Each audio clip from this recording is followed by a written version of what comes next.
Bang. Bang, menanggapi Nikita Mirzani resmi P21 Bang, ini kan menjalani penahanan Bang. Abang sebagai kuasa hukumnya Reza Gladys, menanggapinya seperti apa Bang? Saya rasa senior dulu lah. Nanti ya Bang, aja ya. Baik ya, hari ini kita dapat kabar ya bahwa perkara NM dan M itu dinyatakan P21 terdidik sehingga selesai dalam hal tahap perkara ini di tangan penyidik. Selanjutnya langkah setelah P21 itu adalah penyerahan tersangka dan barang bukti atau kita kenal selalu di dalam umum itu tahap 2. Jadi akan diserahkan tersangka dan barang bukti ke penuntut umum. Selanjutnya penuntut umum saya pikir tidak lagi mempelajari berkas perkara, tapi mempersiapkan administrasi untuk pelimpahan perkara ini ke pengadilan. Seyogianya itu adalah perbuatan rendak, tapi rendak mungkin pada saat sebelum P21 sudah jadi, ini sekarang akan mempersiapkan dakwaan. Maka jaksa dalam hal ini penuntut umum akan menerima tersangka dan barang bukti, selanjutnya mempersiapkan untuk dilimpahkan ke pengadilan.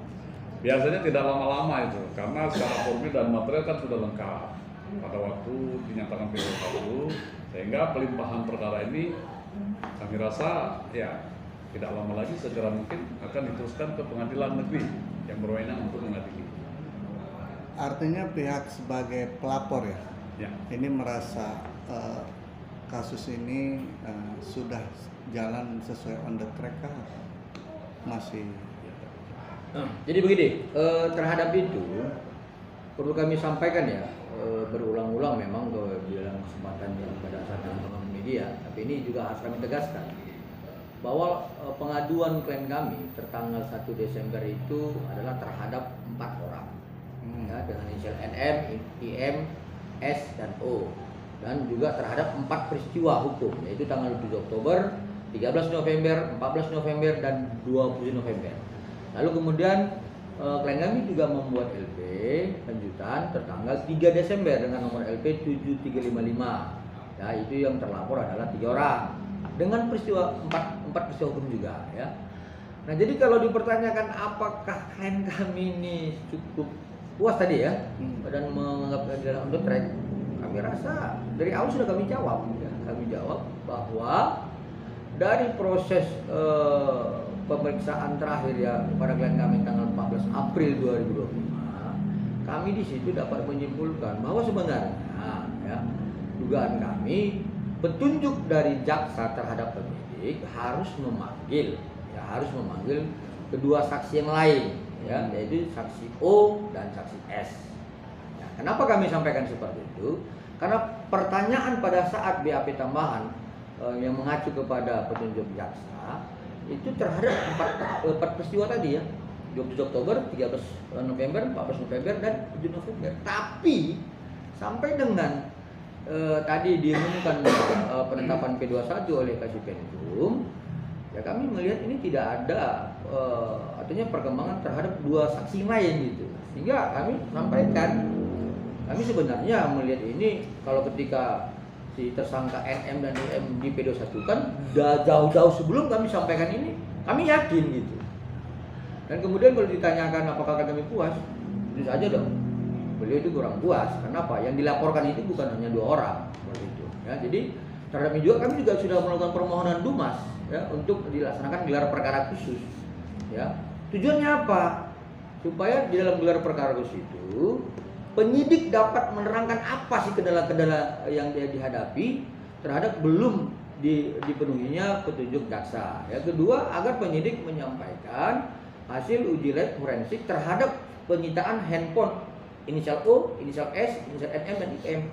Kalau itu dibukakan dalam gelar perkara khusus, saya yakin dan percaya ini akan terangkaikan peristiwa dugaan tindak pidananya. Seperti itu. Bang, tadi Abang mengatakan yakin bahwa Nikita Mirzani akan P21. Kenapa Bang? Yang meyakinkan ini seperti apa? Begini, jadi pada saat kami itu mendampingi klien kami ya, tanggal 14 April 2025, yang dipertanyakan oleh penyidik itu tidak ada lagi mengarah kepada peristiwa hukum terkait dugaan perbuatan tersangka NM dan IM. Ya, tetapi utuhnya keseluruhan itu ada belasan pertanyaan mengarah kepada peristiwa hukum 27 Oktober dan peristiwa hukum 7 November yang mengarah kepada saksi O dan saksi S. Ya, jadi pada prinsipnya kami menganggap bahwa penyidik merasa bahwa ini sudah terpenuhi ya pada saat klien kami itu diperiksa tanggal 14 April 2025 ya. Dan kemudian memang apa yang kami sajikan dalam proses penyelidikan dan penyidikan, baik itu barang bukti dan alat bukti, menurut kami sudah memenuhi ketentuan pasal 184 KUHP dan keputusan Mahkamah Konstitusi nomor 21 tahun 2014 tentang minimal 2 alat bukti. Seperti itu. Okay. Nah, oke Pak, lanjut lagi. Ini kan tadi sempat disinggung laporannya ada 4 ya. Terlapornya ya. Oke. Pelapornya ada 4 dan yang 2 seolah-olah abang meminta pihak penyidik untuk dikejar terus atau gimana Bang? Iya dong. Ya, jadi kan begini, dalam ketentuan mekanisme hukum seperti itu kan, kalau kita seorang korban melaporkan, ya dia mengalami dugaan tindak pidana terhadap beberapa orang, anggaplah 4 orang yang kita laporkan, ya seharusnya kan penyidik melakukan pendalaman terhadap 4 orang yang kami laporkan gitu. Ya bukan terhadap hanya 2 orang. Nah ini yang kami selalu sampaikan, adanya dugaan obstruction of justice seperti itu. Artinya yang kedua ini tetap harus diproses ya Bang? Atau Ya, gimana? ya jadi begini, walaupun nanti dalam tahap 2 setelah selesai dalam waktu dekat ini, kami tetap berharap ya adanya gelar perkara khusus. Tapi kalau kemudian tidak dilaksanakan juga, nanti dalam fakta-fakta persidangan akan kita kupas semua itu. Ya ini kan terbuka, nanti dakwaan kan dibacakan, saksi ahli akan menyampaikan kesaksiannya, saksi dari dan semua, ini kan terbuka semua. Di situ akan kita kupas, ya. Apakah yang saya sampaikan ini benar atau salah, seperti itu. Bang, begitu tahu P21 Nikita Mirzani, reaksi dari Dr. Reza Gladys seperti apa? Sebenarnya sudah kan ada komunikasi ke abang? Sudah. Jadi sebenarnya kan saya sampaikan tadi, kami sudah yakin dan percaya jauh-jauh sebelumnya ini akan P21 terhadap tersangka NM dan IM. Dan kemudian tadi disampaikan dalam media dalam press release ya, kasih Penkum, ya reaksi klien kami biasa-biasa aja kan udah yakin ya. Walaupun selama ini banyak rekan-rekan sejawat kami yang berpendapat tidak mungkin karena kurang alat bukti, bahkan ada rencana mau potong kue tumpang ya, potong sapi dan sebagainya. Saya rasa itu rekan-rekan sejawat kami ini kan belum memahami peristiwa hukumnya ya. Jadi dalam kesempatan kami sampaikan, ya kami ini berpendapat bebas dan pasti terstruktur. Karena apa? Kami menguasai semua gitu ya. Dan dalam Undang-Undang 18 tahun 2003 di pasal 14 dan 15 dijelaskan bahwa advokat itu berpendapat tentang terkait perkara yang ditanganinya. Jadi kalau misalkan ada advokat yang berpendapat dengan terhadap peristiwa yang tidak dipahaminya, kemudian membuat kesimpulan kan aneh gitu. Tapi terserahlah. Tapi yang pasti terhadap kasus ini kami berharap ya agar teman-teman rekan sejawat tidak memberikan edukasi yang sesat ya. Ini terjadi pengelompokan masyarakat. Bang, tadi kabarnya juga kan NM sendiri sempat dilarikan ke rumah sakit. Mungkin sudah tahu bocorannya Bang? Sakit ini. Kalau masalah sakit itu biasa Pak. Karena tadi kan harapannya terlampau tinggi karena adanya info-info yang menyatakan bahwa ini bisa dibebaskan, habis hukuman bisa dibebaskan. Satu, kedua nggak mungkin P21. Makanya dia merasa harapan terlalu tinggi. Kalau istilah anak modus kan kena PHP. Nah, ternyata faktanya tidak. Begitu P21 ya wajar. Kalau tiba-tiba timbul segala macam ya naik tensi naik, ya gula, nah itu biasa itu manusiawi. Sebagai manusia ya wajar aja. Tapi sampai kapan? Nah ini kita harus buktikan. Kalau shock itu kan bisa mendadak kan bisa. Tapi sampai kapan ini? Apakah sakit itu sakitnya permanen atau enggak? Itu nggak tahu. Kita lihat aja nanti buktikan bahwa apakah ini secepatnya dilakukan tahap 2 atau tidak, kita lihat aja. Kami hanya melihat sebagai kuasa hukum daripada klien kami hanya melihat apa yang terbaik dilakukan dalam pelaksanaan mekanisme hukum.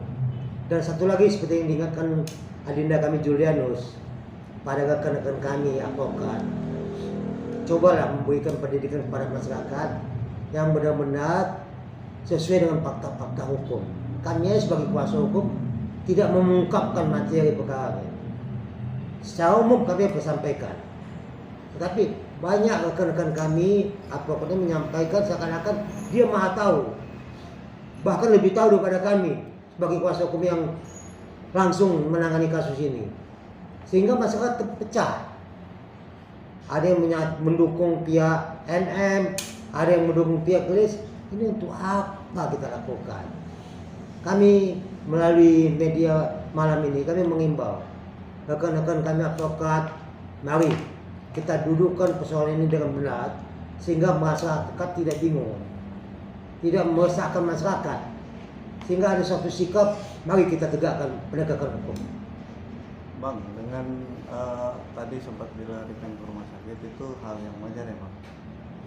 Karena mungkin ancaman hukumannya juga kan lumayan tinggi. Nah, menyikapinya gimana Bang? Kalau kami melihat bukan di situ, kami melihat karena terlalu tinggi PHP. Harapannya terlalu tinggi karena bahkan banyak kuasa advokat menyatakan itu pasti bebas. Itu tidak mungkin P21. Nah, ini perasaannya itu timbul. Ya, dia melihat mungkin membaca juga di info-info yang didapatkannya, ini nggak mungkin P21. Bahkan ada tim khusus untuk menyiapkan nasi tumpeng. Itu yang kan aneh jadinya. Jadi seakan-akan